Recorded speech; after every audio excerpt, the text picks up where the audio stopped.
महाराष्ट्र में मुख्यमंत्री पद की शपथ को लेकर तैयारियां भी शुरू हो गई हैं। तारीख भी 5 दिसंबर तय बताई जा रही है, लेकिन मुख्यमंत्री कौन होगा इस पर सस्पेंस है कि खत्म ही नहीं हो रहा है।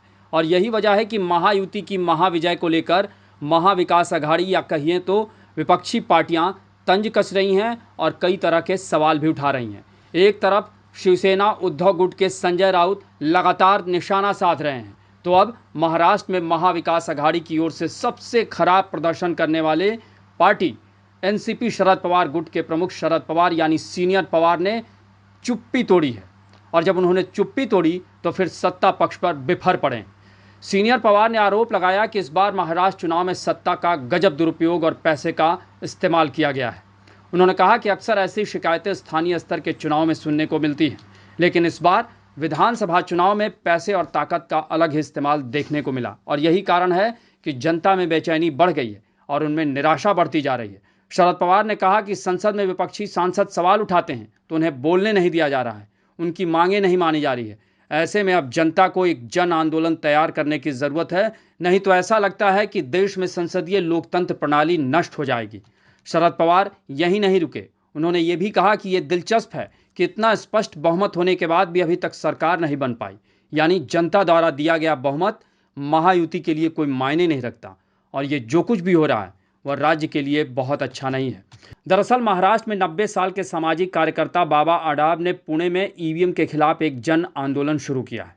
उनका कहना है कि चुनाव में इसके इस्तेमाल में धोखाधड़ी की गई है और इसी प्रदर्शन के आखिरी दिन शरद पवार उनसे मिलने पुणे आए थे तो उन्होंने ये बातें कही। दरअसल बाबा आडाब का 3 दिवसीय विरोध प्रदर्शन है। शरद पवार ने इस मौके पर कहा कि हमें विश्वास नहीं है कि चुनाव आयोग इस मामले में इतनी गलत भूमिका निभाएगा। शरद पवार ने शायद ये पहली बार कहा कि ईवीएम मशीनों को हैक किया जा सकता है और प्रथम दृष्टया दिख रहा है कि चुनाव में धांधली हुई है। दरअसल शरद पवार की पार्टी इस चुनाव में बुरी तरह हारी है और हार का ठीकरा वो खुद की बजाय ईवीएम पर फोड़ना चाहते हैं, क्योंकि इससे पहले शरद पवार ने ईवीएम पर सवाल तो उठाए लेकिन इस तरीके से उन्होंने कभी नहीं कहा। वहीं शिवसेना उद्धव ठाकरे गुट के संजय राउत ने तो गजब की चुटकी ली। उन्होंने कहा कि आखिर बीजेपी की क्या मजबूरी है जब मोदी और शाह से सब डरते हैं, लेकिन 8 दिन बीत जाने के बाद भी महाराष्ट्र में सीएम क्यों नहीं बन रहा है। यही नहीं, उन्होंने ये भी कहा कि एकनाथ शिंदे तो अपने गांव में जाकर बैठ गए।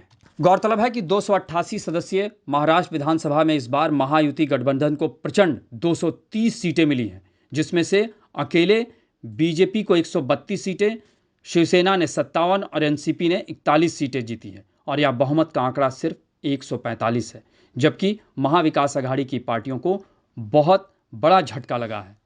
ऐसे में समझा जा सकता है कि महायुति बनाम महाविकास अघाड़ी की इस लड़ाई में महायुति ने महाविजय दर्ज की और यही वजह है कि महायुति गठबंधन पर शरद पवार निशाना साध रहे हैं।